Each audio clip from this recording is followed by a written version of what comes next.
When discussing embryo adoption, the importance of building a relationship between the donors and recipients is often a high priority topic for both sides. Often, recipients feel somewhat uncomfortable about inviting the donors into their lives and their family. However, they understand the importance for the future child to have the option to know the family from where they originated. More often than not, donors view recipients as extended family, and like extended families, there are many ways to develop and maintain relationships. Children born from embryo adoption deserve to know where they came from and should know their history. It's the responsibility of both the recipients and donors to allow a child to know their own unique and beautiful story. There should never be secrets because secrets imply shame, and the child's origins are anything but shameful. In embryo adoption, it takes the love of many people to bring a child into the world, and therefore their journey should be celebrated. An open relationship between donors and recipients initially allows the two sides to meet and get to know each other before the donor process begins. This relationship, similar to that of any family, is delicate and needs to be maintained in the long run. Of course, this building and maintaining of relationships looks different for every family. Donor families are connected to the embryos they place with another family forever. These are their unborn children, and when the embryos are born, there is a strong need to know their child is in good hands. The donors have children who are the biological siblings of the recipient's child. When donors are able to stay in contact with recipients, they feel more at ease in their decisions. Recipient parents can help ease this transition by being open and not hiding anything from the donors. Simply updating the donors about the child's development and growth can go a long way in maintaining a healthy relationship as well as lowering any anxiety donors might feel. Down the road, the recipients may need to consult the donors about the health of their child. For example, there could be some hereditary issues. Even with the health information recipients will receive, they might need to communicate about the family's medical history. This goes the other way as well. Donors may have additional medical information that would be beneficial to the recipients and their child. There are several ways for both families to maintain contact. One of the simplest ways is through email to check in and provide updates. A mutual agreement regarding how often and about what topics should be discussed. Often either recipients or donors might not respond to the emails at first, and that's okay. This is sometimes a difficult and emotional process that needs time. Talking about email procedures will help make sure everyone's on the same page and lessen any burden or stress. Phone calls are another way to check up on each other and can also be used if there are any urgent questions that need to be addressed.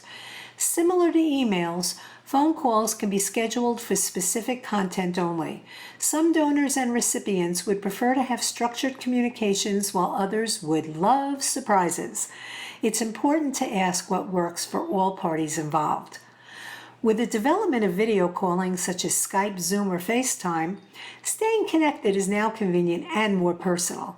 Video calling works well when the donors and recipients live far away or they simply want to see the child but are unable to meet up in person. No amount of emails or video calls can replace physical human interactions. If meeting in person is an option, it could potentially be one of the best ways to connect. By meeting in person, true emotions are easily recognized through body language and facial expressions, which allows for easier communication and better understanding. Within established relationships, social media offers easily accessible avenues for sharing information. As a result, donors can receive real-time updates on the child, while children can find out more about their donor family connections. Online forums can help individuals stay connected even at remote distances. It's important, particularly in new relationships, to share information slowly and build trust over time. Online comments can be easily misunderstood. What might be appropriate for close friends or neighbors might be misunderstood by donors.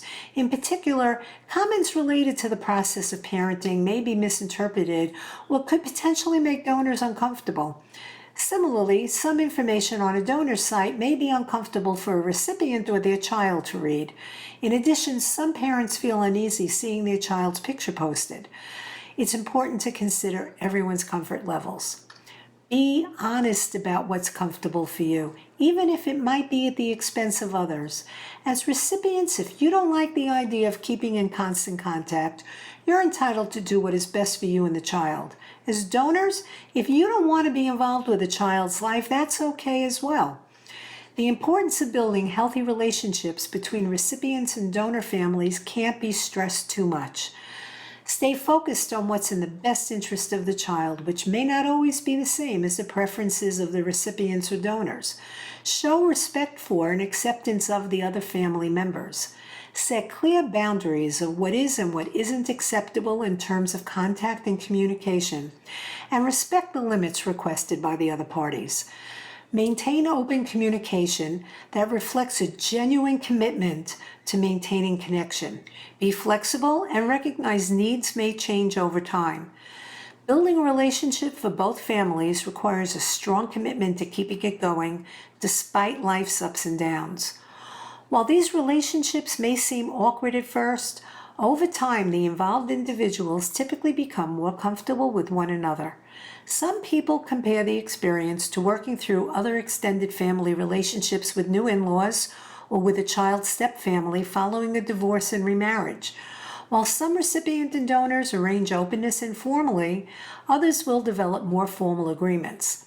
When challenges arise, some families use mediation or other support for help.